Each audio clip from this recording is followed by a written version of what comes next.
I collapsed during the flight in front of all the passengers. Detail में जाने के लिए लेट्स गो थोड़ा पीछे. जब मैं इंडिगो में काम कर रही थी एज अ कैबिन क्रू, तो just before the take off I got my periods and जिसका मुझे पेन बहुत ज़्यादा होने लगा. इंडिगो में OTP is really really very crucial for us, for all of अस.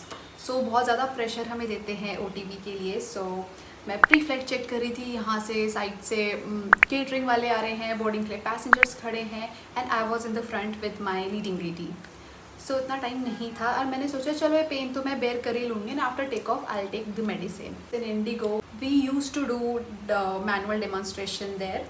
तो मैं उसके लिए खड़ी हुई. I was in the front, इसीलिए मेरी बोर्डिंग पोजिशन भी एकदम फ्रंट में थी. एंड उसी दिन VIP पैसेंजर ट्रैवल कर रहे थे, शायद वो कोई मिनिस्टर थे और वो फ्रंट रो में बैठे थे. तो उनके साथ 2 असिस्टेंट और थे. तो जब मैं फ्रंट रो में डेमोन्स्ट्रेशन कर रही हूँ, मेरा इतना तेज़ दर्द हो रहा है, सही कर रही हूँ सीट बेल्ट और मुझे पूरा आँख में एकदम अंधेरा हो चुका है.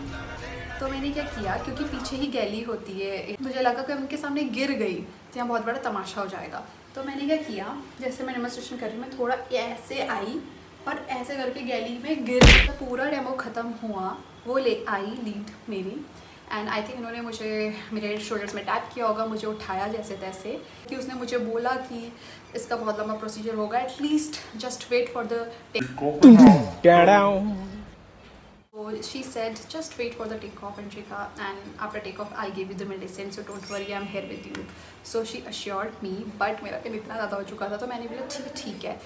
तो टेक ऑफ से पहले हमें जंप सीट पे ना ब्रेस पोजीशन में बैठना होता है. मैं उसमें भी नहीं बैठ पाई, मैं ऐसे बैठ रही थी. उसको बोल रही थी प्लीज़ अब मेरे को जाने दो, टेक ऑफ हो चुका है. बट क्योंकि हम एक सेफ ऑल्टीट्यूड में नहीं पहुँचे थे तो इसीलिए सीट बेल्ट साइन भी ऑफ नहीं हुआ था.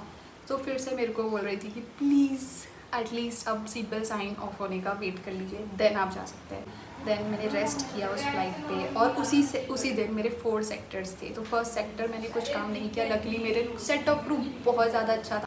सो उस दिन मुझे रियलाइज़ हुआ कि मतलब ज़रूरी नहीं कि अगर वो काम कर रहा है साइलेंटली या वो कुछ बात नहीं कर रहा, इसका मतलब वो रूड है या वो कुछ है, क्या पता वो दर्द में हो guys. So be kind to everyone and yeah spread love and kindness. Thank you, bye.